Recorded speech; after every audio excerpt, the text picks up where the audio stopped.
Good morning. Good morning, everyone. Good morning. Good morning and welcome. Coming out on a rainy, windy morning. Thank you all for coming out. I'm Bill Hoagland. I'm with the Bipartisan Center. It's my pleasure to kick off this event.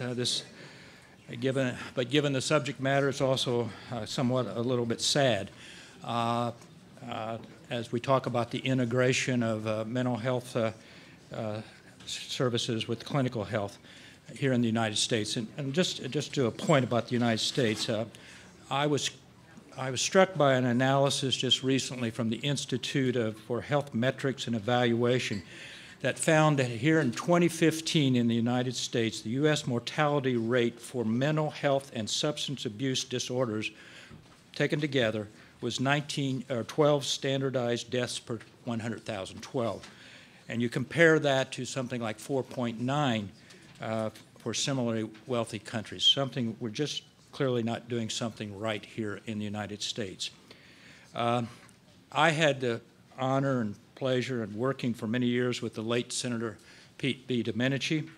As you will hear from his daughter shortly, he, with Senators Kennedy and Wellstone, led the charge in the U.S. Congress in the late 1990s and earlier in the century to address the inequities in health insurance coverage between mental health and medical health insurance. Their work led to the Mental Health Parity Act of 1996 and later the Mental Health Parity and Addiction Equity Act of 2008. Further progress, I think we can claim, was made in the provisions of the Patient Protection and Affordable Care Act that specified that mental health and substance abuse disorder services were to be included in those essential health care benefits.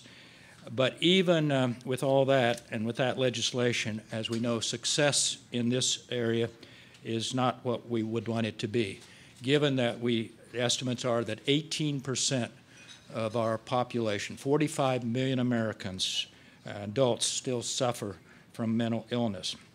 I would also note as an old budgeteer that the U.S. spends about $190 billion on mental health and substance abuse disorders. At least that was the estimate as of 2014.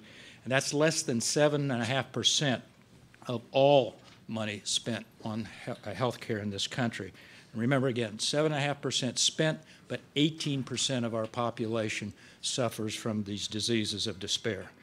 And more striking to me, I was sharing this with Matt Salo here this morning, based upon the study by Wellbeing Trusts, their seminal study, Pain in the Nation, in 2007, nearly half, listen up, nearly half of all Medicaid spending that for 20% of the beneficiaries is associated with behavioral health diagnoses.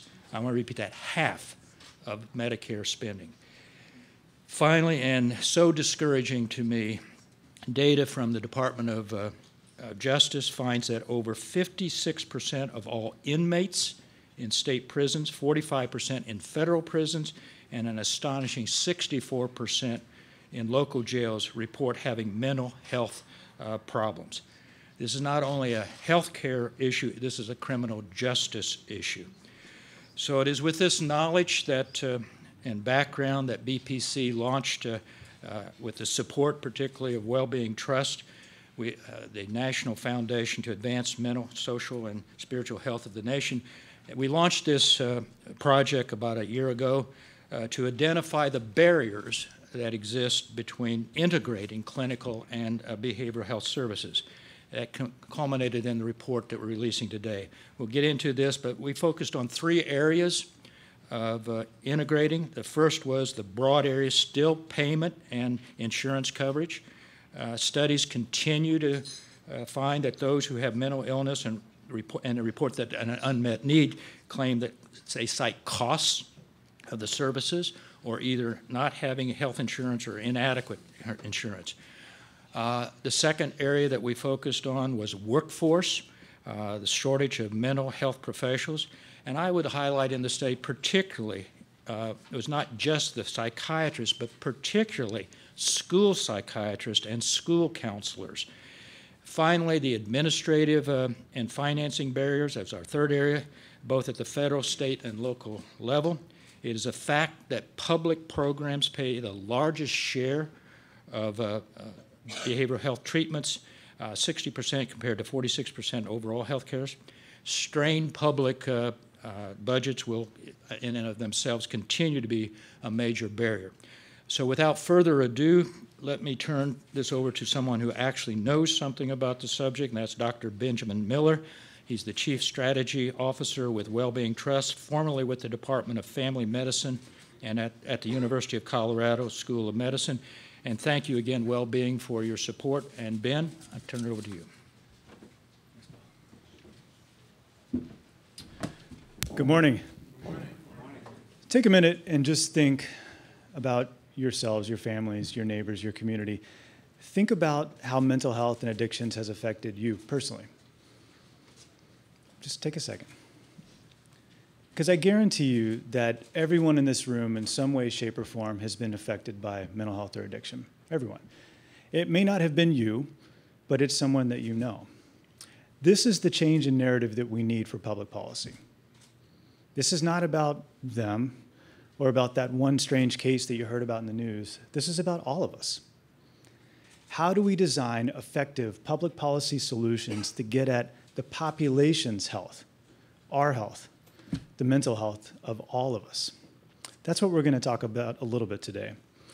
In our journey to redesign healthcare, we got a lot of things right. We're seeing some ability to decrease costs, to improve outcomes, to enhance our overall satisfaction with healthcare. But there's some things that we made missteps on. Maybe we went down the wrong road. For mental health, I think that's one of those places that we could have done a whole lot better. And it's not that we didn't try. We have tried. But we've done something that's pretty egregious. We've invested a lot of resources in developing a separate system of care that's not integrated to the broader healthcare system. What you'll hear about today are recommendations on how to right this wrong, but it's not going to be easy. We have culture. We have a long history that has led us to this place where fragmentation is the norm. That can't be the standard of care anymore, folks. Opportunities to do what you'll hear about today are profound. They're happening every day in your states and your communities. And what we need to figure out is how to solidify something beyond more of a fuzzy public policy agenda that truly allows us to move forward collectively on integrating mental health seamlessly and comprehensively. This is not a programmatic solution. It's not going to be one particular thing that we're going to be able to say that's the one that's going to get it right. It's going to require us to think systematically about putting mental health in all the places and spaces that people present. Our foundation is very committed to this, as you heard from Bill. We're investing not only in how we can change the clinical care of this nation to make mental health more of a part of it, but how we can change the conversation in public policy, how we can go into our communities and listen on their vision for overall well-being and then help them achieve that. From policy perspective, what would be so difficult about creating consistency in how we identify and treat mental health in our community? I say that tongue-in-cheek because I know it's hard, but that should be the vision, right?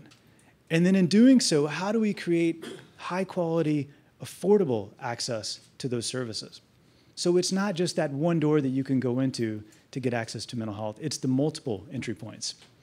And then finally, all of this is for naught if we don't actually withhold and support the law of the land that enforces coverage parity around mental health and addiction. If we don't do that, and we don't have the basic elements around coverage, we're going to be back here again in a few years. I don't think anybody wants that. So today is not only the wonderful recommendations or options that you'll hear from the stage, I'm going to put this back on you, the folks that are here in this room and in this audience and on watching through the webcast. This is our responsibility because remember, we have to change the mental health narrative in this country to make it about us. Thank you.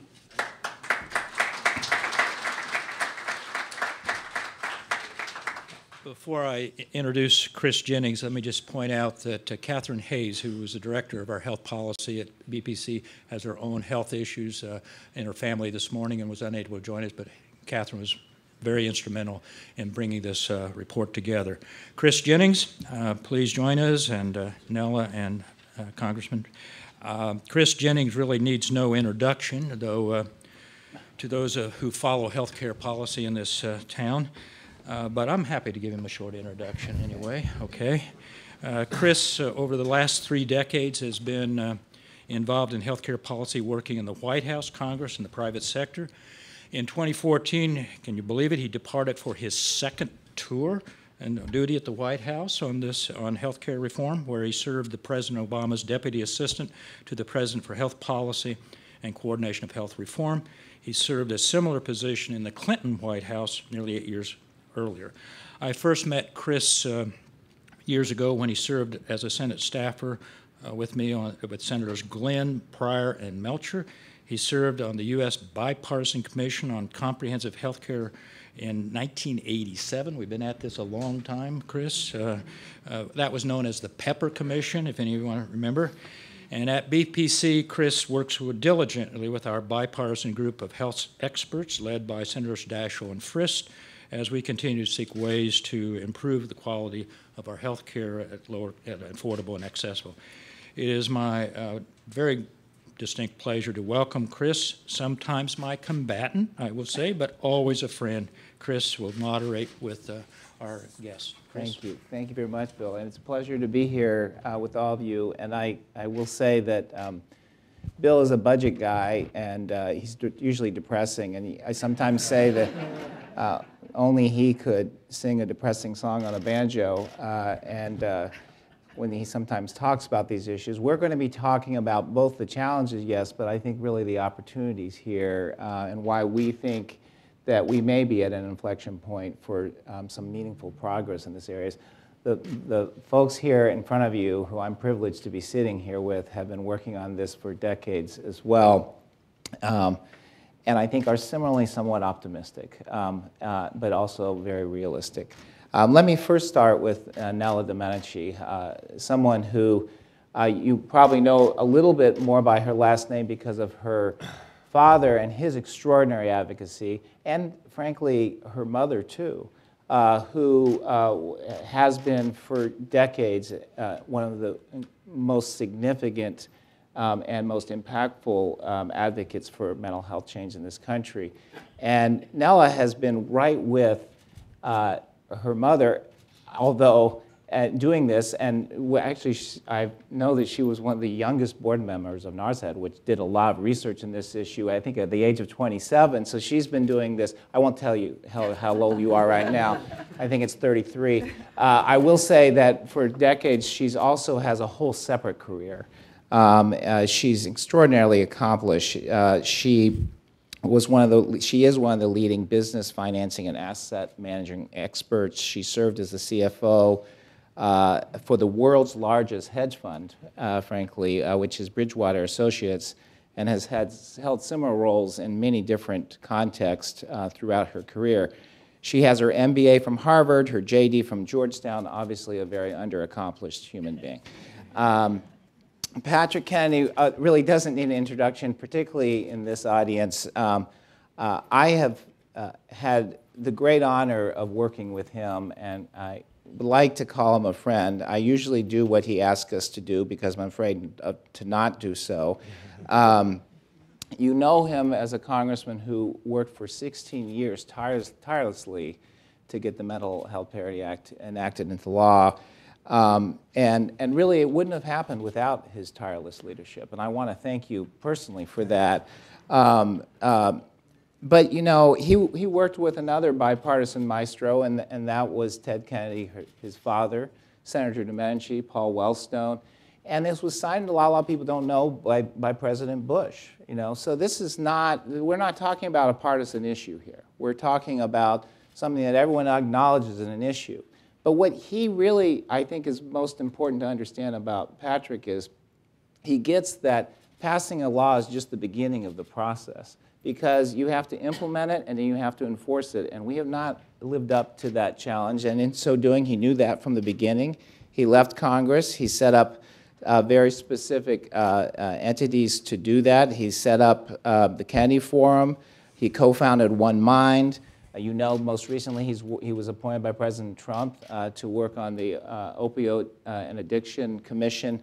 The guy is just tireless in this issue, and it's a real privilege to be here. So enough of the introductions, but know that we are privileged to have them. I wanted to start this conversation, and now I think I'm going to start with you, because I think it's very important we start with the personal side of this, the family side of this, to lay the predicate for why we need to make some differences on the policy side of things.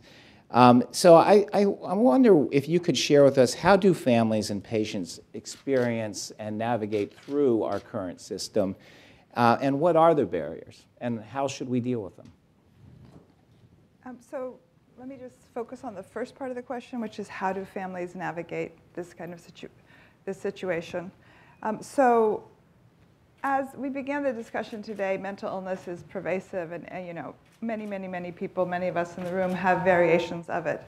But in my family, I have a sibling who has very serious mental illness, and so I want to really kind of talk about navigating that process, because I think that's where there's still a lot of very complicated hairballs and a lot of damaging stigma. So really, there's three difficult aspects in my mind to navigating the mental illness process when you have a very sick person you're trying to help. And they will sound very simple when I list these three. The first is lack of clarity and precision. The second is lack of holistic remedies. And the third is stigma. And so let me just start with the first, which is lack of clarity and precision. 30 years ago and now, when you go to get a diagnosis on what's wrong with this person that I love, even now, there's constant lack of clarity. You can get to go to 5 doctors and get 5 different diagnoses. But worse than that, 3 months later, you can get another diagnostic, and a year later, and it can go on. And frankly, in my situation, they're still evolving, and they're still changing for my sibling.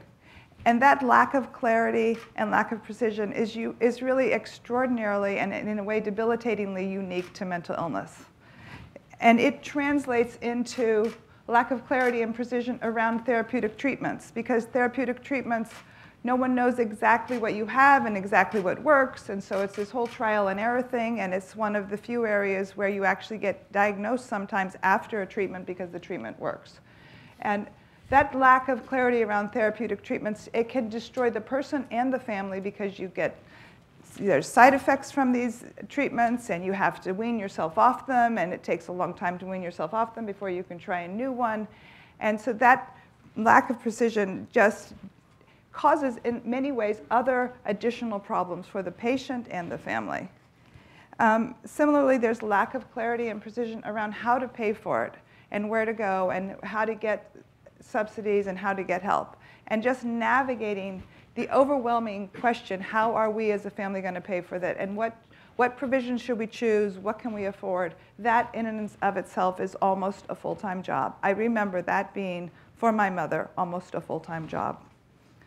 And then there's lack of clarity around how to help that sick person manage their day, how to help them manage their life. Should they have a job? Should they not have a job? Should it be a part-time job? Do you tell the employer? Do you not tell the employer? Should we subsidize their life? Should we try to have them live on their own? Should we let them drive? Should we not let them drive? So, and then that lack of clarity just translates to lack of clarity for the whole family unit as how do we function?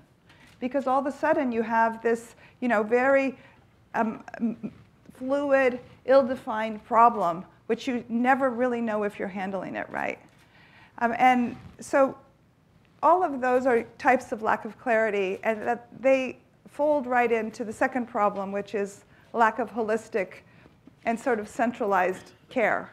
Because when you go to different experts, now it's better, but 30 years ago was terrible. But when you go to different experts, they often will touch on maybe other parts of the healthcare system if you really push them, if you really ask them. But a lot of times, they're not highly connected. So if you need to be talking to an endocrinologist or a cardiologist or your OBGYN as well as your psychiatrist, getting that all to work in a holistic, well-run way is often virtually impossible. And then the third, these are all dynamics that just layer on top of each other and they become like exponentially problematic. But the third problem in navigating is that there's still a stigma. And so, do you call the employer and say, this person can't come to work for 6 weeks because of a mental illness? Or do you let the patient go to work and be depressed and not be productive? So the issue about, is there a stigma, is there not a stigma, will it affect someone 10 years from now, not even this year? It's still unanswered and it's still unknown, and so it adds just another sort of like movement to the floor, which is just constantly moving and constantly difficult to know where you stand on, and if you're actually doing the right thing for someone you love and someone you're trying to help. Thank you, Nellie. That was extraordinary, and anyone who has experienced mental illness in their family can identify so well with what you've just said, and I want to thank you for sharing that. Patrick, can you raise this a little? First, I want you to respond to Nell's comments, but then kind of pivot to where do we need to go from here, and what are some of these issues that policymakers need to start thinking about and acting on? Well, I think, thank you, Chris. I think the narrative here that Nella was speaking to is the fact that there's no political will in this country to address this problem. I think, just as Bill was pointing out earlier, I think Nella was also talking about how we as a nation really haven't come to grips with the fact that we have to have some insight to ourselves, kind of as Ben brought up, in terms of our own response to these illnesses that are brain, biological, affect all of us, and we just have to really examine that. That is the biggest barrier, because that is holding us back from unleashing the advocacy that could automatically transform the system so that her sibling wouldn't be stuck and her family having to be in the situation that they're in, by the way, and every other family who's in the same situation. If this were any other disease, we'd be running towards the problem, not running away from it. So the big narrative here is the lack of political will and the denial, frankly, internally, all of us in our own lives kind of want to push this to the side, and as a nation, that's reflective of this. So I would say it's the urgency that's missing to do something about this when it's going to be every family affected, so that we have a personal stake in creating a better system. If you want to base this purely on how to motivate this country to do something different about this, is all they need to think about, as Ben said, is their own family, their own parents, their own siblings, and think, what kind of system do they want for their own family? And I think anybody who's confronted this, as Nella and her family has, says this is just intolerable, that we have a medical system that is discriminating. So like when we faced civil rights in the 60s and passed the 64 Civil Rights Act, that didn't get rid of racism, but it said it's illegal to act in a discriminatory way. It may be another generation before we really make a dent in this stigma issue, but in the meantime, we can say it's against the law for you, CMS, to reimburse for mental illness differently than you reimburse for cancer or cardiovascular disease.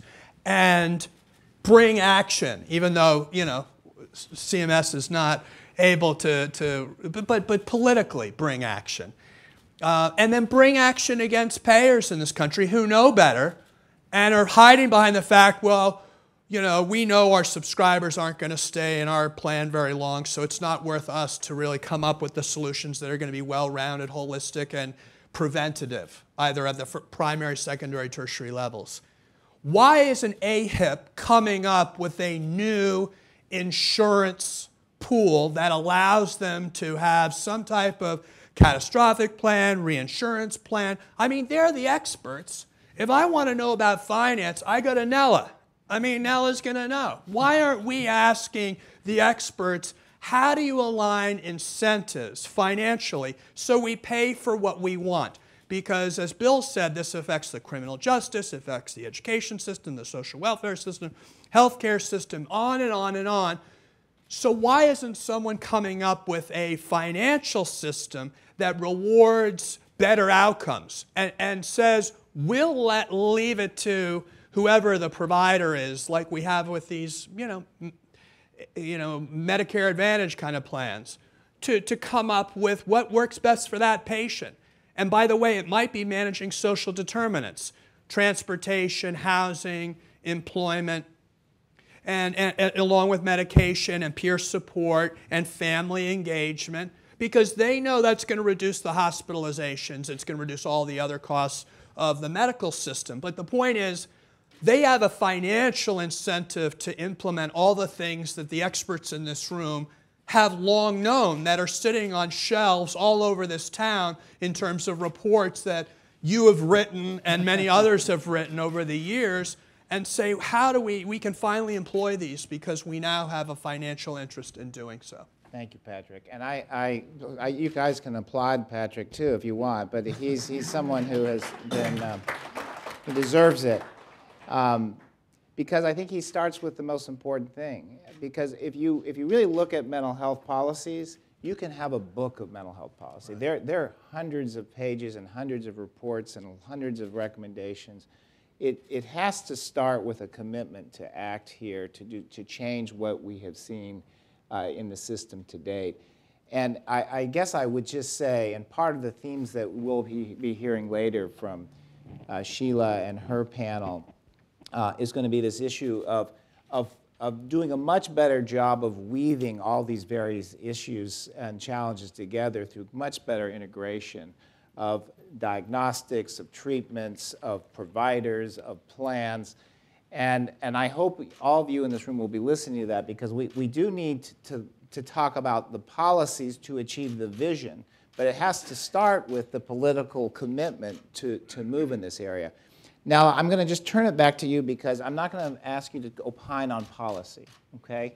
But setting aside policy, from your view, what is necessary to secure better mental health status and outcomes in this country?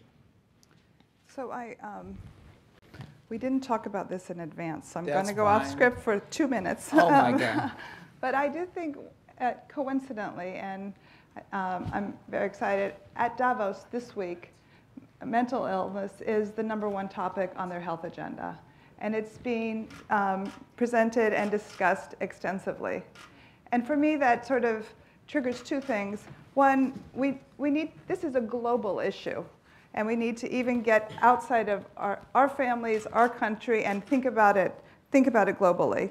There's a billion people in the world with anxiety and 350 million people with depression.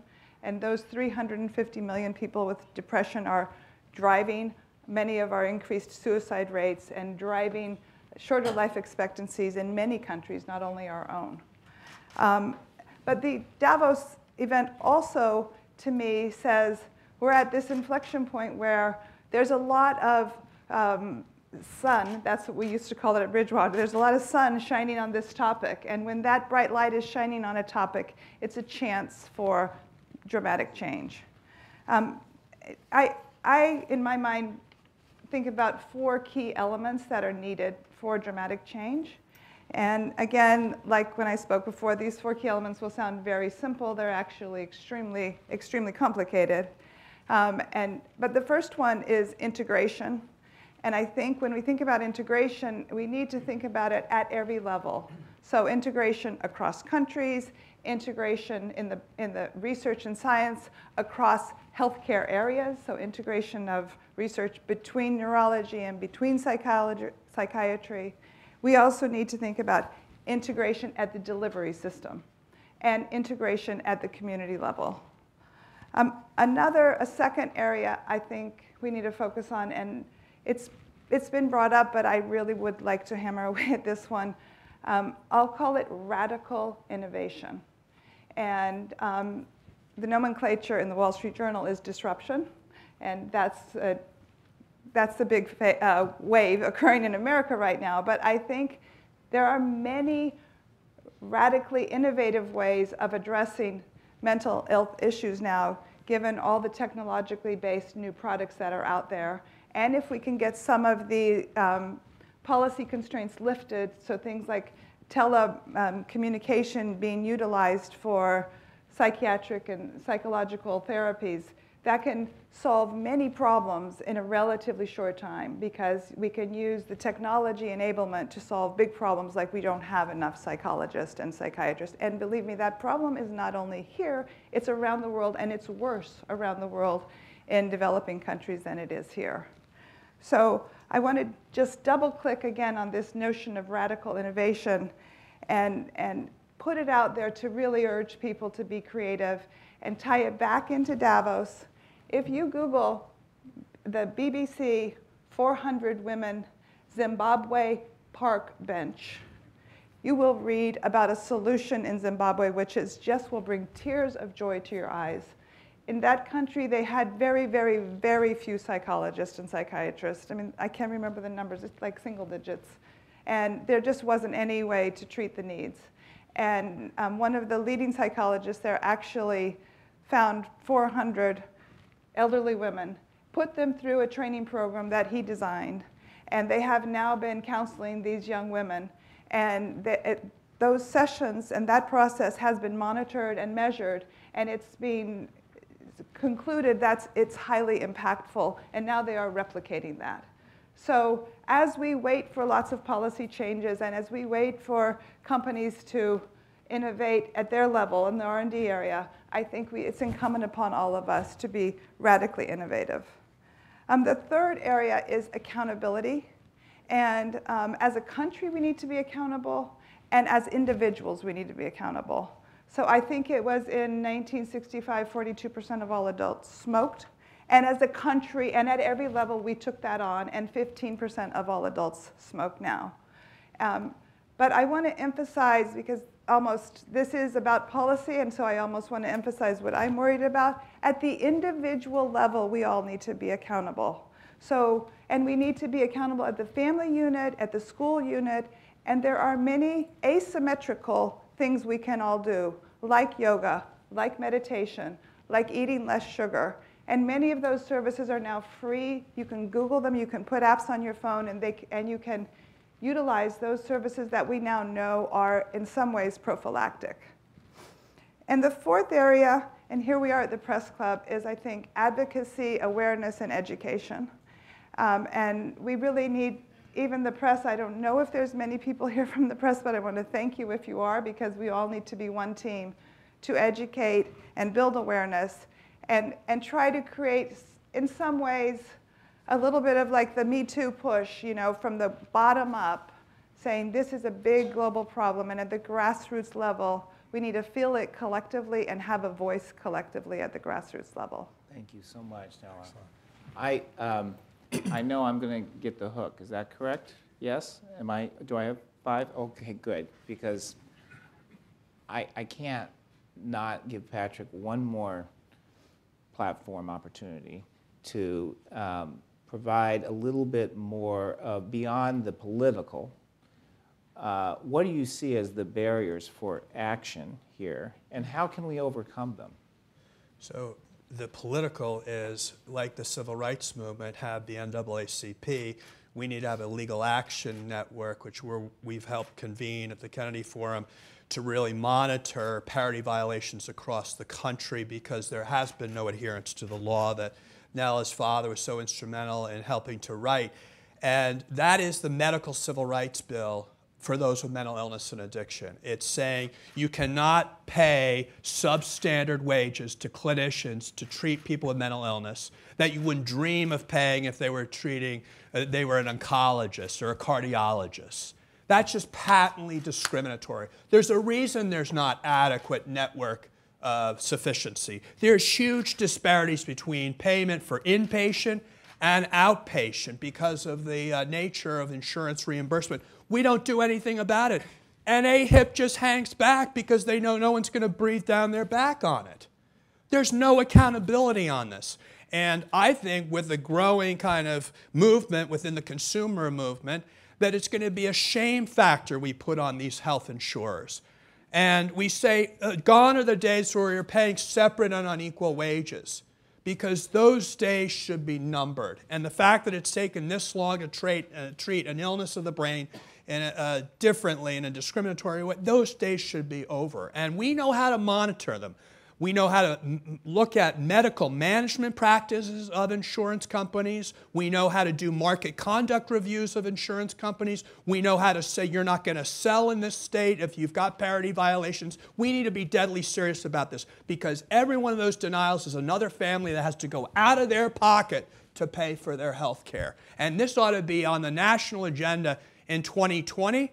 And Mary Gilberti, who's here, CEO of NAMI, is activating her network, and we need to do the same, everyone in this room, so that we get these messages that you come up with out to that political system. And I think that, and just to your point, Patrick, the AMA has just released a report documenting a lot of violations of parity parity violations, and so we know that the problem is existing. In fact, you've done some advocacy work at state levels, and some individual states have taken a leadership role. And you want to talk a little bit about that as well? Yeah, no, it's very exciting. We have a number of states adopting model laws that really go a lot further than the federal parity law.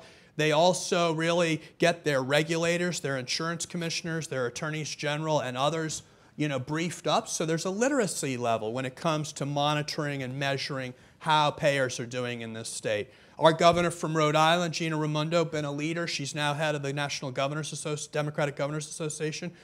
We need, as Nella said, people who are willing to take the mantle into their own areas. In business, we need CEOs not to delegate this to their HR anymore. We need CEOs to be in the room demanding that no third-party administrator, Aetna, Humana, Cigna, United, none of them get their business unless they're parity compliant, and 2, unless they can guarantee there's adequate network of providers for their employees. If you want to get this system to change, you put political pressure. That's what Frederick Douglass said to us, whose house is only a mile from here. He said, "Power concedes nothing without demand, never has and never will." And frankly, we can have all, back to your point, the Chris Jennings policy papers. We need to implement them. And that's what we need to be about.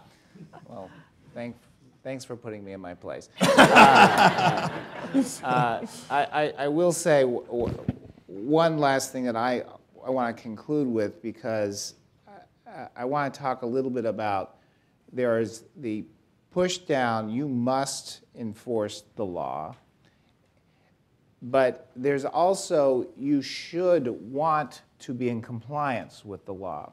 And I'm a little bit more optimistic now that plans and providers are starting to get that it is in their interest to do this integration, because in the long run they can't manage their overall healthcare cost spend without addressing this issue. And I wonder if you both, if we could end with you both just commenting on that positive inflection point and why we need both pressures up and down, why you might be a little bit more encouraged and optimistic that people are starting to see this. So, I'm a businesswoman, and I believe somewhat in the free market, and I do think that mental illness is so pervasive and so devastating, and it causes so much weak productivity and loss of productivity that I know in many of the organizations that have lots of highly educated, sort of high horsepower engineer type people working intense, long, creative hours, there is an increasing awareness that they need to have some more mental health stability. Now, I don't think it's trickling all the way into the level where you are at, right, but there's an increasing pressure on employers to have a competitive advantage that relates to their talent management strategy, which does include well-being and health. So I think that we're at the tip of the iceberg, but it's there to be built on if we could. And Patrick? Yeah, I'd say that insurers will do what they can to get an immediate return on investment. And mental health is a big force multiplier in terms of reducing total medical costs. We know that. But the real big game in terms of an ROI is long-term. And the only way to get long-term is to reform how, and this is where I want AHIP to come up with a system where they can, and CMS, get those ROIs because they're investing today in something that may not have an immediate ROI in reduction of ER, which is easy to do in many respects, but in terms of other longer-term medical costs. And we need to count on them to do that. And I think payers are doing that, employers are doing that. I'm just saying we need both. And like you said, and much more politically than I did. Well, first of all, if you all just join me in thanking both Nella and Patrick. I think they have laid a great foundation for the policy conversations we're about to have. And Bill, I'll turn it over back to you. Thank you so much. Thank you, Chris. Thank you, Congressman. Thank you, Nella. Really great discussion. I'm going to ask Sheila to join us, and I think we're going to add a few chairs here for the next panel. This is another person who needs no real introduction to anyone in this room who deals with health policy over the years. I welcome Sheila Burke and her panel here, and she's going to introduce her panel. And by the way, we will try to we'll try to have at least some time for questions from the audience after their panel. And if Nella and Congressman, you can stick around, hopefully you'll be able to take some of those questions if you wish. But since I'm going to again give just like Chris a couple of comments about Sheila. Sheila was for those of you I'm sure realized, Sheila was the chief of staff of Senator Bob Dole, one of the founders of the Bipartisan Policy Center. And she served him both when he was the majority leader and minority leader from 1986 to 1996. And from 1996 to 2000, Sheila was the executive dean and lecturer in public policy at the John F. Kennedy School of Government at Harvard, where she continues to teach today on health and government policy. She also served on numerous commissions and boards, including the Medicare Payment Advisory Commission from 2000 to 2007. She is currently the chair of the Federal Public Policy Group at Baker Donelson here in D.C., and like Chris, she's a critical member of our BPC Health Policy Advisory Team. And for this discussion, I would observe one of her degrees is from the University of San Francisco in nursing. And I mentioned that in passing because I recall Sheila, a congressional delegation, or CODEL we called them, that Sheila was on with a bunch of senators a few years ago, and they were in China, and there was a traffic accident. Somehow our senator's bus was involved. And Sheila jumped out and was providing medical assistance to the Chinese who were injured until the Chinese officials persuaded her to desist. But once a nurse, always a nurse. So again, it is a pleasure to welcome a friend and colleague, Sheila Burke, to introduce her panel. Sheila. Thank you. Thank you very much.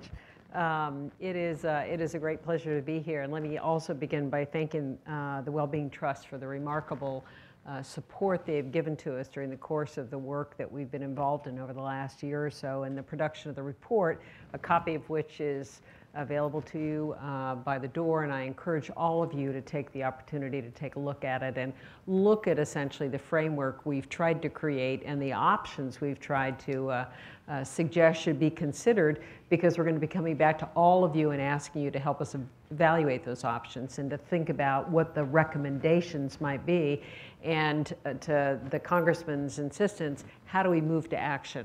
How do we essentially put this on the agenda? I hate to admit it, but we're already in the 2020 cycle, frightening as that may be. But now is the time to build that agenda. Now is the time to hold people accountable, essentially, for responding to the very critical issues that Nella and the Congressman have raised. So I would encourage all of you to take a look at that and engage with us in terms of what those recommendations ought to be. We're going to go, and I think we've had an extraordinary start with the Congressman and Nella really laying out for us the critical issues that we have to address. And we are going to try and take it to the next step. That is to look at some of the details of what we might do and talk with people who've had very specific experience. I can't help but begin by reflecting on my own experience. When training in California, the home of Bill Russell at USF, Casey Jones, and other remarkable things, that we spent time in my training at the state hospital in Sonoma. Where essentially California warehoused people that essentially were confronting a series of mental health issues. And it was remarkable what occurred then in terms of our decisions about how we treated people. Then, of course, we went through a period of time where everyone was essentially put onto the streets as we closed down those facilities, with no resources available. And the tragedy in California, as we saw that disbursement of individuals in communities who could not possibly cope with that. We have come from there to a place where we are thinking seriously about where people are best treated, what are the services that they need, what is in fact the integration necessary that Nella raises that really touches on all of the resources that are drawn upon by families. And as the Congressman suggested, we all confront it in one way or another, with a friend, with a family member, or ourselves. And now the point is really, how do we make sure people have access? How do we help integrate those services in a way that makes sense to them?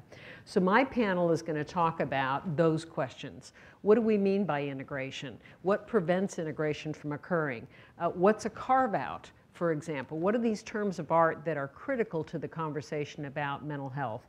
Why does it matter? You know, why does that pulling services together matter in terms of servicing? Nella raised some particularly good issues about the challenge of a family navigating between all of those pieces in trying to help a family member. You know, what does integration look like? What do we know to be the successful models? How can we build from that? And what are the barriers? We've talked about some of them. The Congressman mentioned some of them, the reimbursement structure, things that we do and don't do.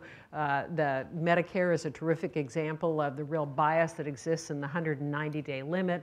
All of those kinds of things that interfere with essentially looking at what services might be. Each of our panelists has had very specific experience. Each of them have run programs, have experienced programs, and are going to share with us what they've learned in that context. My three panelists, Stephen Cha, a Chief Medical Officer at United Healthcare Community Services, Kevin Davidson, the VP of Business Development and Strategic Services at Memorial Care Health Services, Health System, and Dr. Marion Earls, who's the Director of Pediatric Programs and Deputy Chief Medical Officer of the Community Care of North Carolina. And a particularly interesting perspective because much of our attention has been on adults. And there's a very unique set of challenges with kids. And all of us who are blessed, I sometimes wonder, with children, there are days, but there are unique challenges with servicing children and making sure they're getting to the right services. So our challenge is to get information so we can, in the limited time available to us, highlight some of those issues.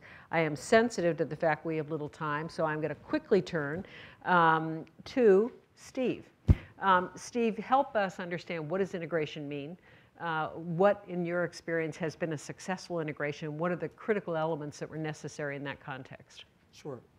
So integration to me simply means the services that a member or a beneficiary needs are integrated from that member's and beneficiary's perspective. So that's a simple answer. I think about, I'm still a provider in a homeless shelter in DC, and just this week when I was reading the report, saw a patient that night who had 3 MIs, heart attacks this year, clearly depression overriding, homeless, and all of these were intersecting. When I thought about what this person had to do, they have to go to one place to get their Medicaid reinstated, because it's not. They have to continue to find stable housing. They have to go to the cardiologist. And then now I'm telling them they have to go to a psychiatrist and find mental health services as well. That's not integrated, right? And so when we think about what that experience can be, we have to change what that experience is like. So that means that that's a simple answer. It just means whatever they need. The complex answer is that we need to think about the various systems and the various scenarios for our members. And I think about it in 3 buckets, and I'll just give quick hit examples. For a lot of members with some sort of mild depression, we need to be thinking about how do we get them properly referred and access to services.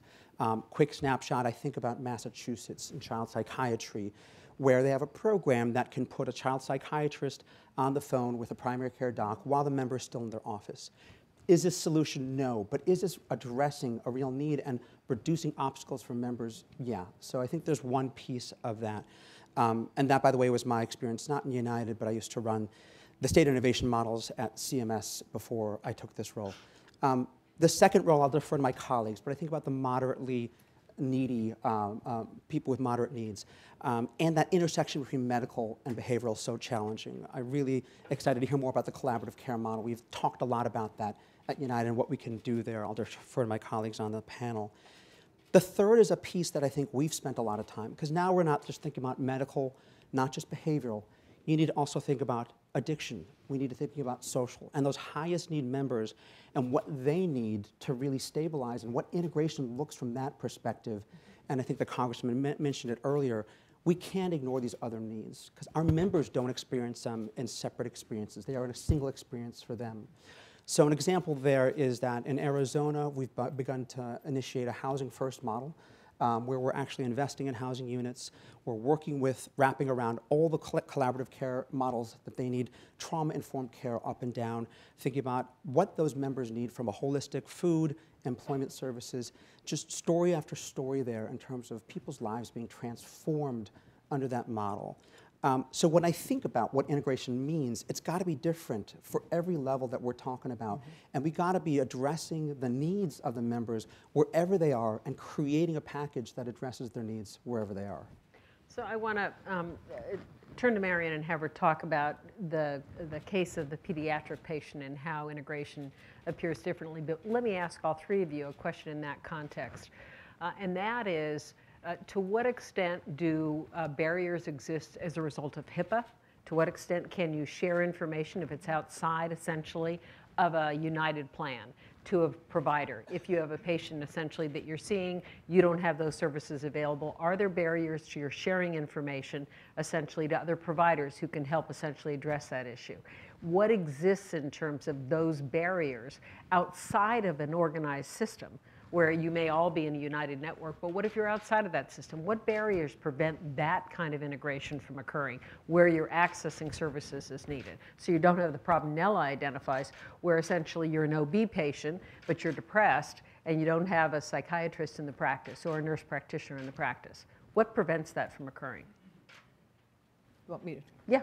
So a lot of this is perception, and in pediatrics, we've really been encouraging folks to work in a co-management way with mental health professionals that are outside of the practice. If you have somebody integrated, of course, that makes it simpler.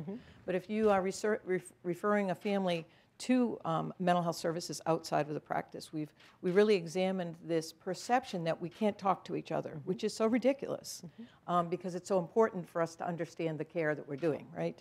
But it's actually true that HIPAA allows provider-to-provider communication. And the American Academy of Pediatrics and the American Academy of Child and Adolescent Psychiatry actually have put together a joint statement to try to explain that. But it's a real issue because what we're talking about, if that perception exists, it's a significant barrier to getting the work done, for sure. So let's swing to the pediatric patient and the unique challenges in addressing access to services. And eventually I want to come back to the question of workforce and talk a little bit about what are we looking for in terms of the needs of individuals. I mean, Nella raises the question of possibly doing telehealth that may in fact increase access, but we'll come to workforce. But tell me about the pediatric patient. What is unique? I mean, we tend to focus on Medicare, we tend to focus on the adult patient. Medicaid, of course, has a huge number of children.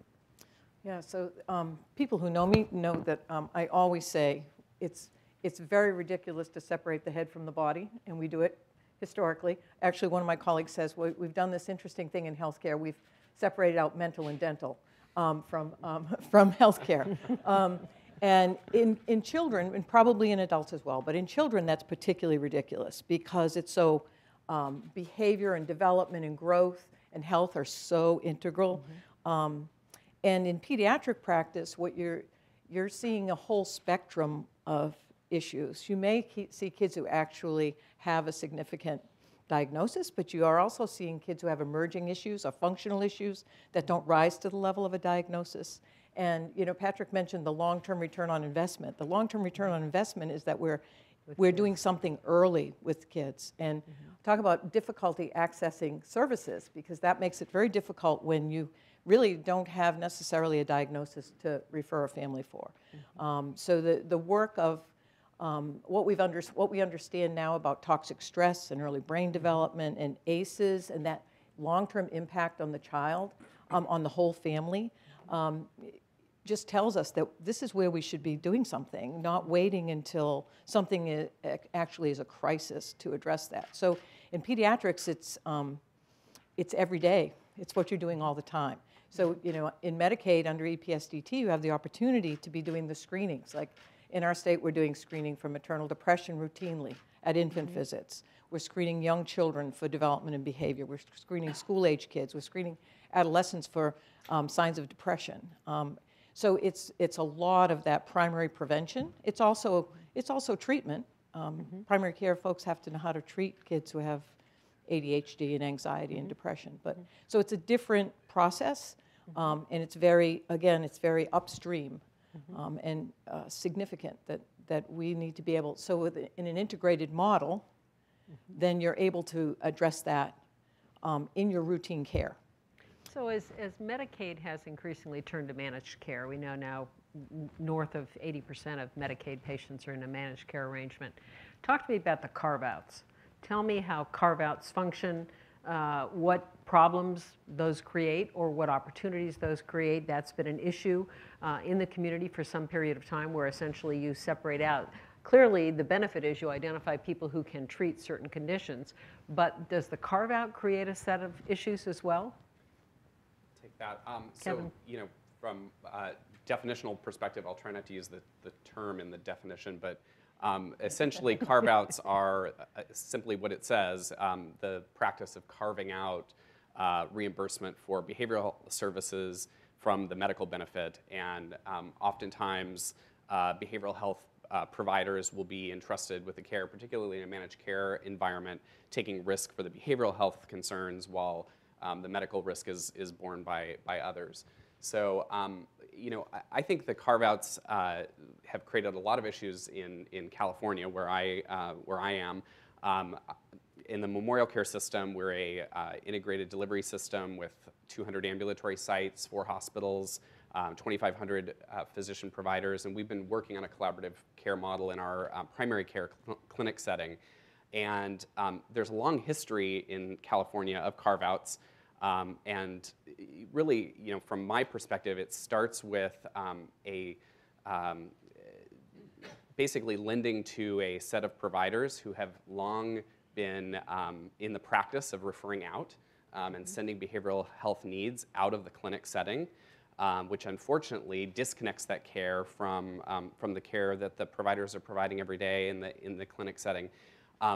Nella talked a little bit about some of the stigma and some of the barriers, and I think one of the big challenges in reaching people and diagnosing and treating mental health conditions is the frequency of visit on the primary care side is quite high, and if we are ignoring the behavioral health issue and sending it out and not creating a good feedback loop back to the primary care setting, the care that's provided for the medical issues is completely disconnected from the mental health and well-being. So from our standpoint, when we were launching our collaborative care model, initially we got a lot of pushback from the providers. And as many of you know, if you can't get the primary care providers engaged in delivering that model, your model's not going to be successful at all. And I think carve-outs have exacerbated that problem. I think getting rid of the carve-outs would certainly encourage a different set of risk-taking and a different set of behaviors on the part of the clinicians. Kevin, I want you to, if you could, return to the question that I asked Steve to begin, and that is, Memorial Care has been involved in setting up integrated plans for some number of years. And I wonder if you could talk with us a little bit about what those elements look like, what barriers you confronted, and what you might do differently given the opportunity. Yeah.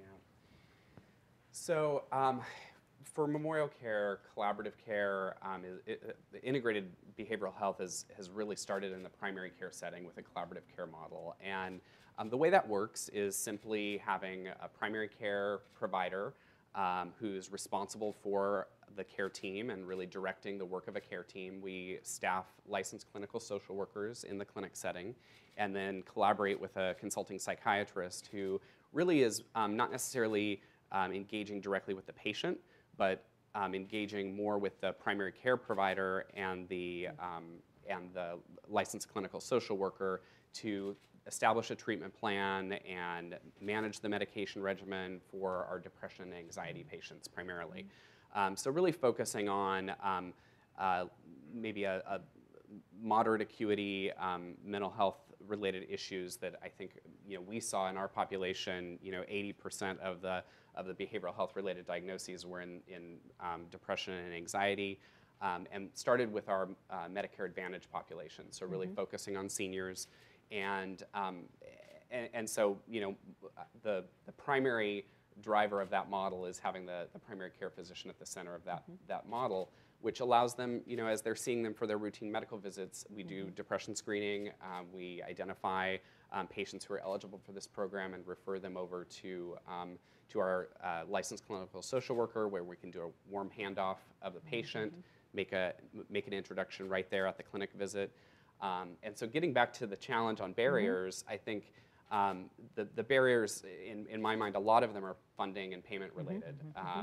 In California, I know there's sort of national policy around same-day billing, but in California we have same-day billing practices that prohibit same-day billing of behavioral health and medical visits.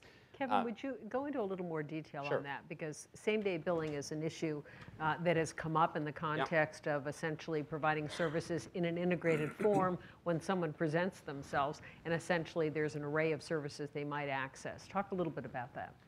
Well, at least in our market, same-day, there's a prohibition on a provider or a patient being seen by a clinical provider and a behavioral health provider and billing on the same day. Correct.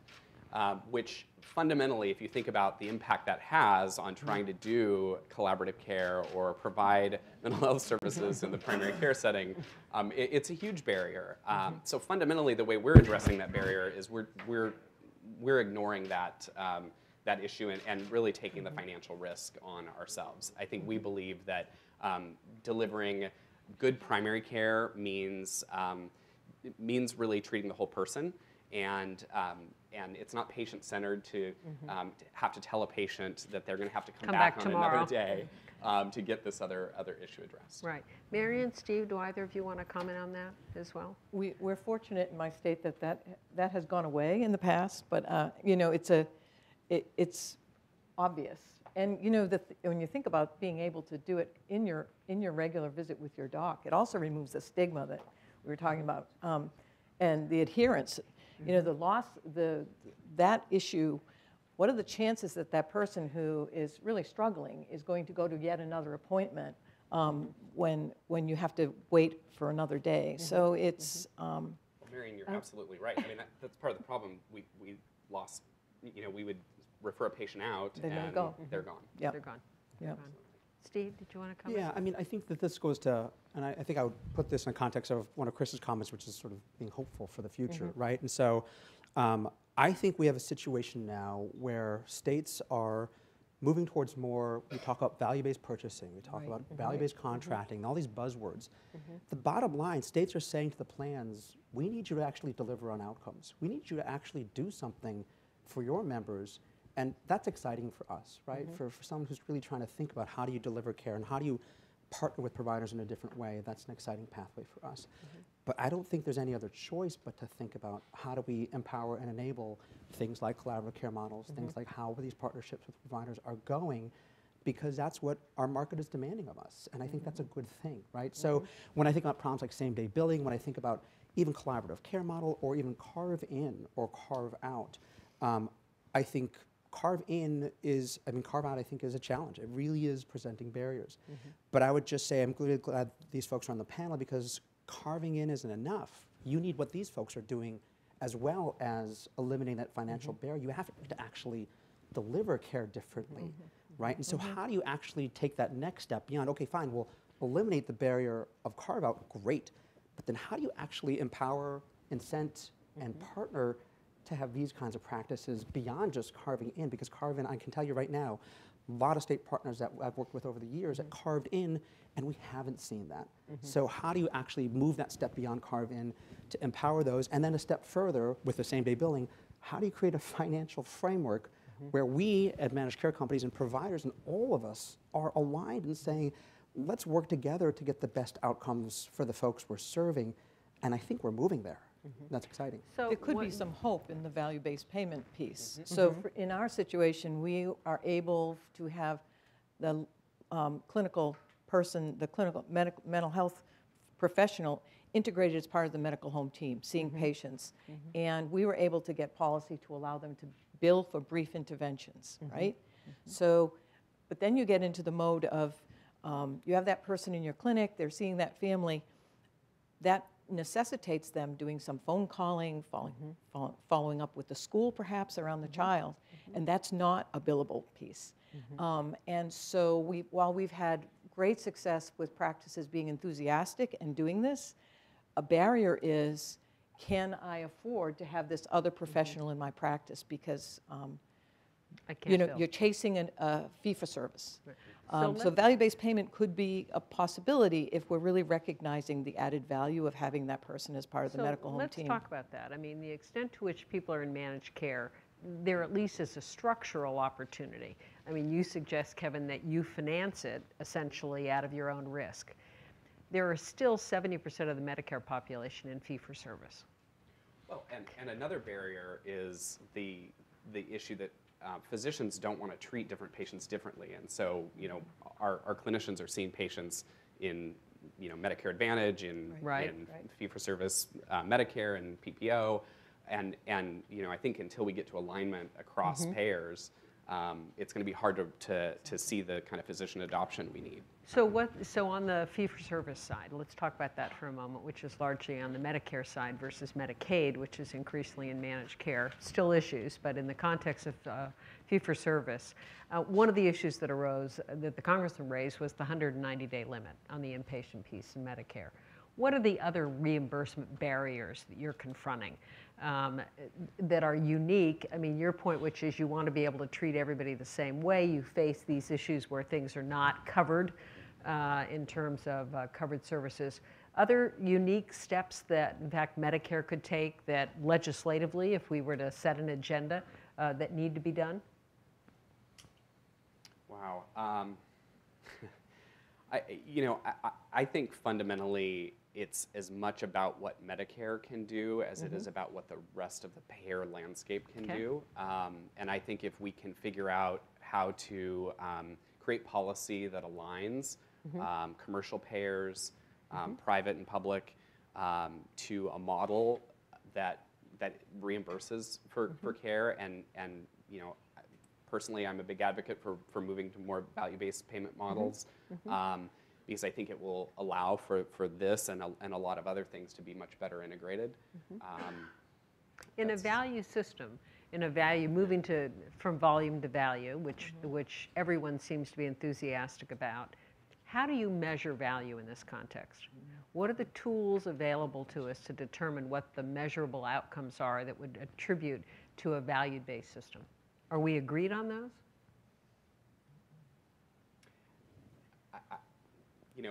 From my standpoint, and I think where we are missing a lot of data, and perhaps another area that's part of the solution is understanding the long-term outcome or the long-term impact to total cost of care.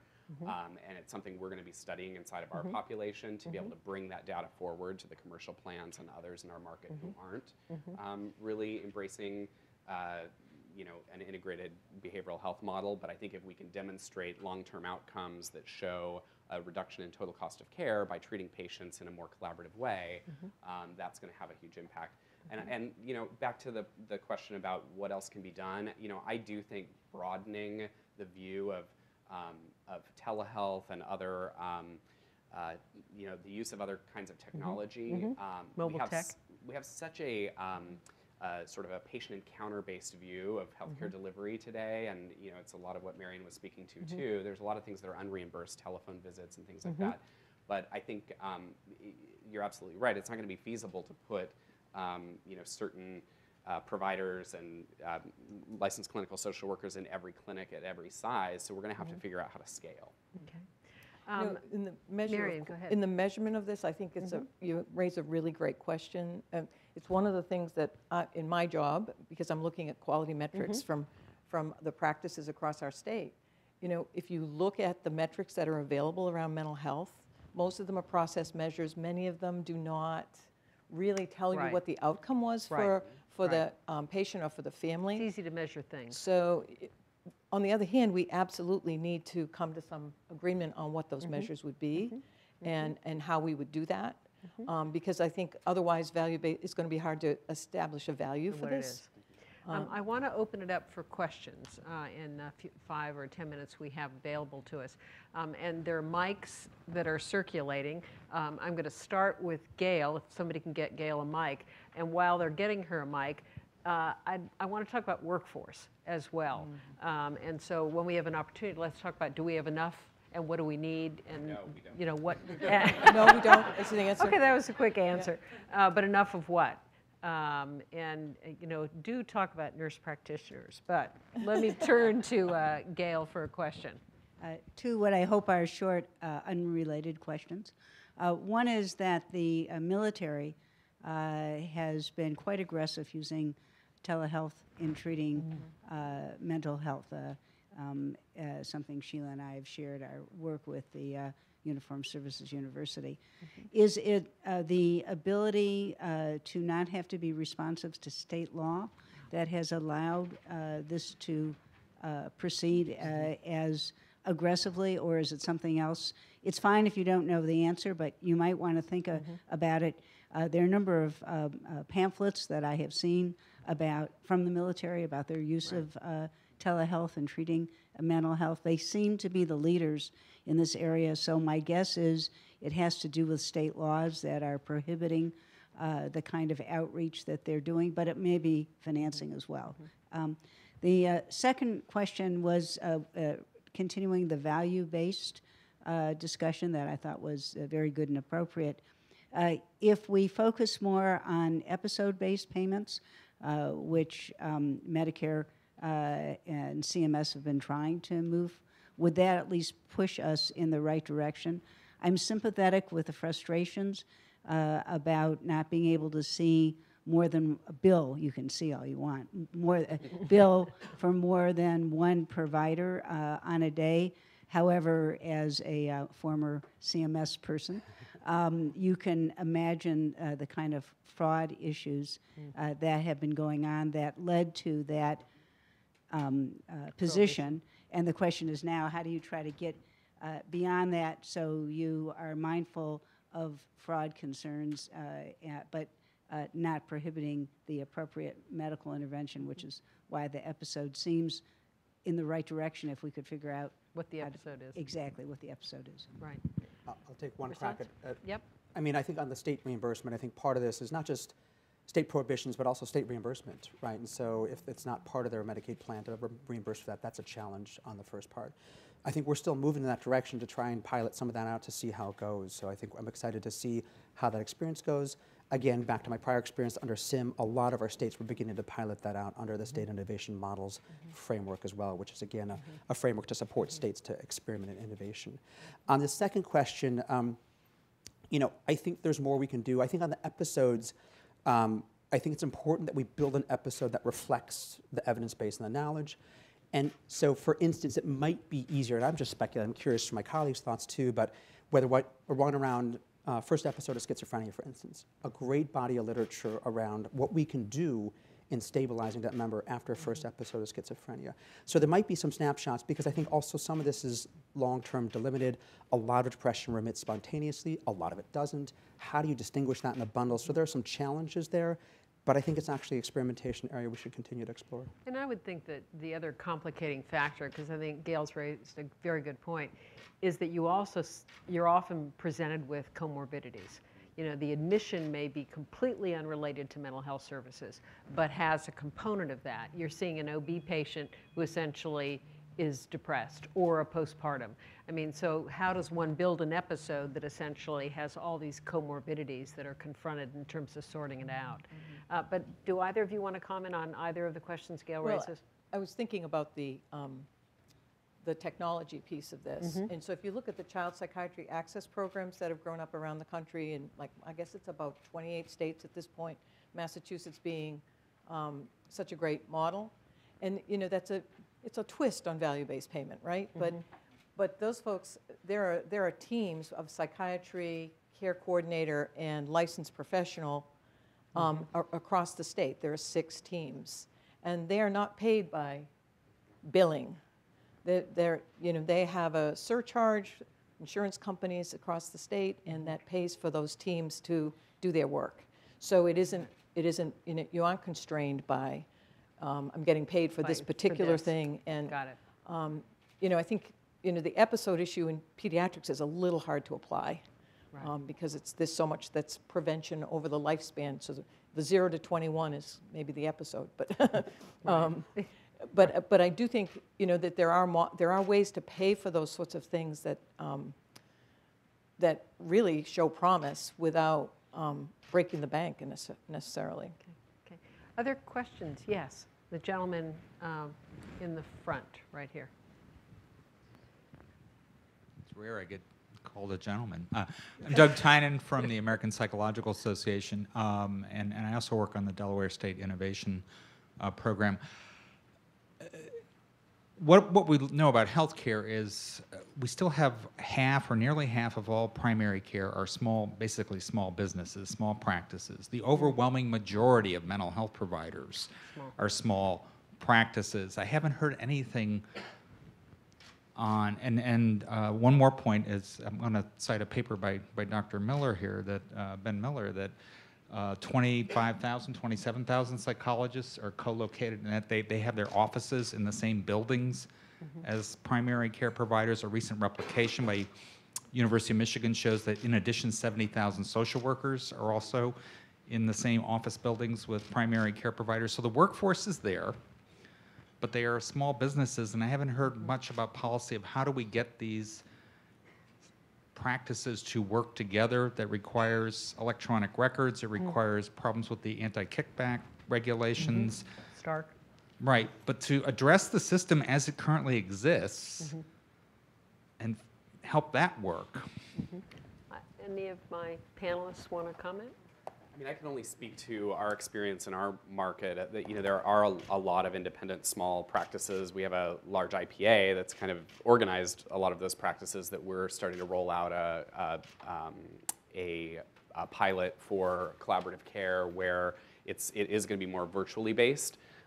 So being able to enable those providers to participate in a similar collaborative care model, but do that in a virtual way. I don't think there's no perfect solution, and I don't think that's going to solve it for much of the rest of the country and some of the pockets that you're describing. You know, the other thing, you know, clinically integrated networks, I think may have some promise for being able to link together providers in a way that's START compliant, where you can share incentives, and we're also experimenting with that in some hospital-based programs, but I think there may be opportunities to look at how that can link together a community of providers. Okay. Another question? We can probably do one more in the back.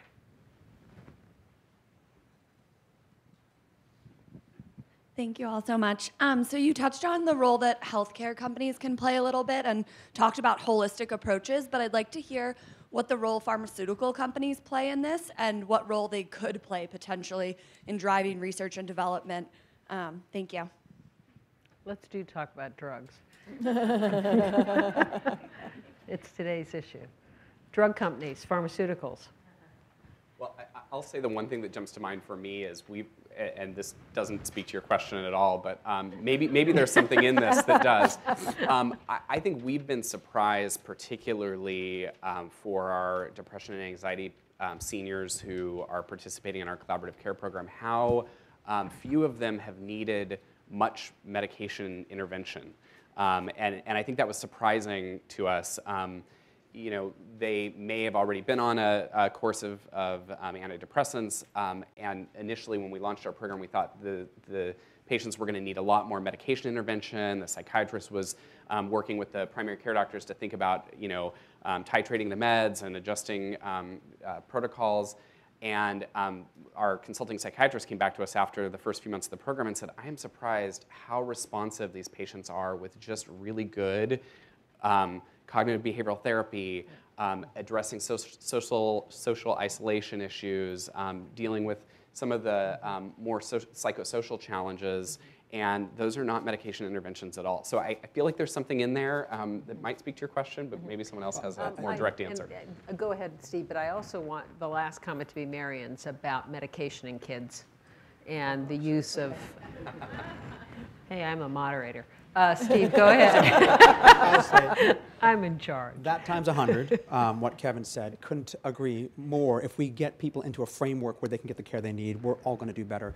But I will say there's one piece, and maybe this wasn't where the question was going, but I think for people with serious mental illnesses, we do have a big problem with medication compliance and how do we ensure that people stay on the meds that they need.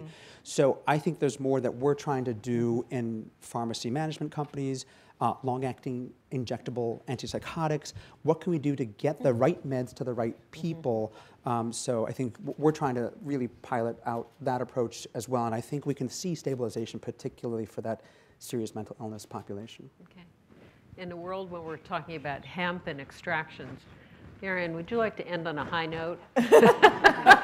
Well, okay, I'll talk about kids. Sorry. So in pediatrics, right, the American Academy of Pediatrics has, we've just updated our statement on mental health competencies for primary care pediatricians and for specialty pediatricians, because sometimes kids with special health care needs see their specialist more than their primary care doc. And for most of the disorders that you're going to see as a pediatrician, the common ones will be ADHD, anxiety, depression. And depending on the age of the kid, the first line is very often cognitive behavioral therapy, other types of therapies before medication. Now, the exception to that is ADHD, where, you know, it is the first line for school-age kids and adolescents to use that medication. So the Academy's efforts have been around helping people do the appropriate assessment before they prescribe. But in terms of, you know, big-time medications, obviously in pediatrics, that's going to be a very small part of your population. Good. Now, I will say for kids with autism spectrum disorders, kids with ADHD, or kids with ADHD with co-occurring depression and that sort of thing. I think most people would prefer to work in a co-management model with a psychiatrist or a developmental behavioral pediatrician. And those are areas that there's concern, obviously. There's a lot of what one of my colleagues calls pharmacodesperation, where kids who are on the autism spectrum, people start treating based on symptoms rather than really trying to sort out what's going on with those kids. But we have somewhat different challenges. Equally, we also do want people to be comfortable enough to use an SSRI with an adolescent who's depressed and understand how to do that.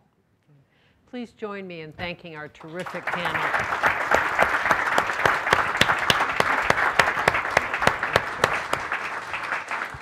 I'll turn it over to Tyler.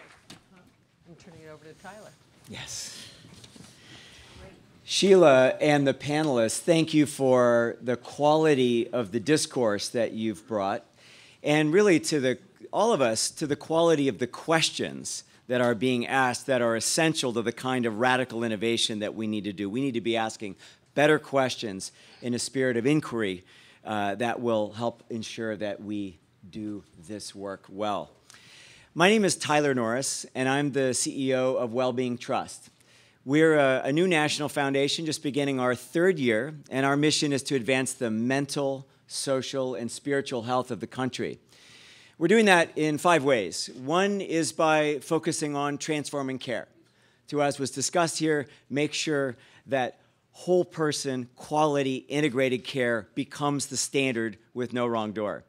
Secondly, to advance healthy public policy, like the issues we're discussing today, and policies that address the upstream determinants of health or the vital conditions for intergenerational well-being in the first place. We have an agenda focused on community leadership and what it takes to create those conditions that give rise to well-being in the first place and that address trauma and toxic stress and the kinds of issues that we know we can and must address that require all of us at a community level.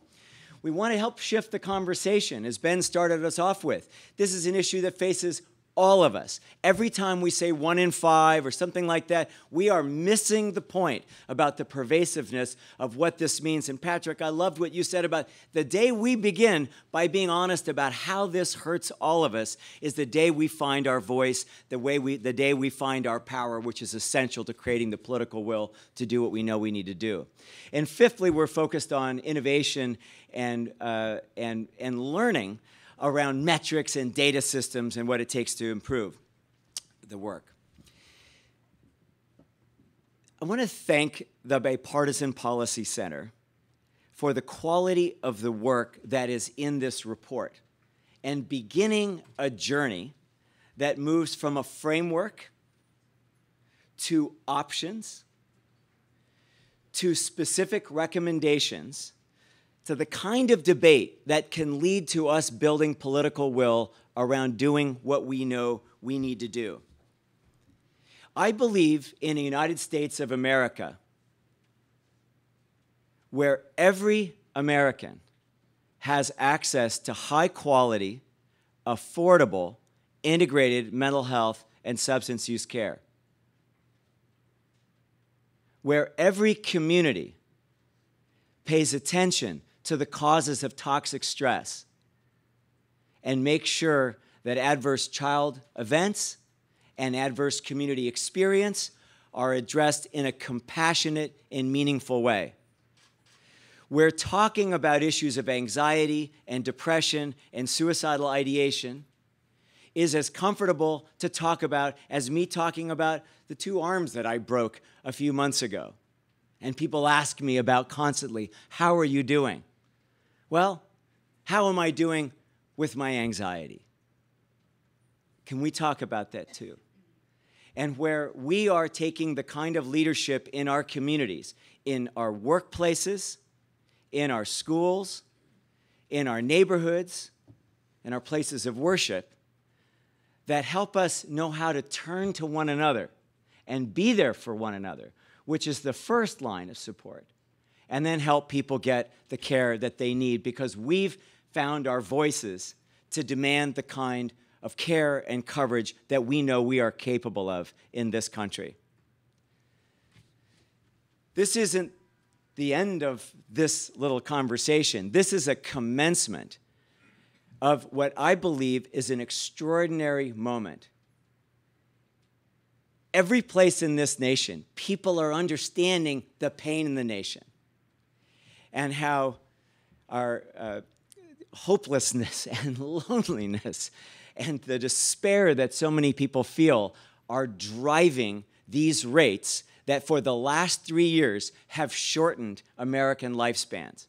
On our watch, this is a leadership question that I know we are capable of addressing. Wellbeing Trust is the only national scope foundation dedicated solely to mental health and substance use. In a way, that is shocking to us. So it is our job to convene providers and payers and the purchasers of care, policymakers, other philanthropy, and all of us as the public to have a conversation of significance around assuring that we see mental health and well-being as the underpinning of a strong, vital nation. In 7 years, we're going to be 250 years old as a country, a quarter millennia. Most empires don't get a second 200 to 250 years. And if we don't, it's going to happen from the inside out. And I know we can do better. So please join us. Join what Bipartisan Policy Center has set before us, which so many of you have contributed to, what for decades of service is putting us at a moment of opportunity that we can rise to. I know we can do that together. Let's do it. Thank you.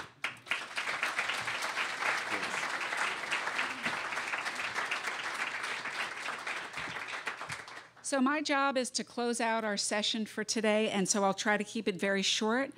We've heard a lot about the challenges to integration today, many of them payment-related. And what we have done with this report is to start the discussion with some policy options. We do enthusiastically invite your input as we move this discussion forward, and we will be moving the discussion forward. Nella mentioned early on in her comments that there's a lot of sun shining on this topic. And now the big question is, how do we get this on the agenda? We heard that a number of times today, and so as we move forward with our work, starting with these policy options, we will be attempting to get this on the agenda. So for now, we'd like to thank Wellbeing Trust for their support of this important work, and again, we invite you to be part of the discussion. Thank you.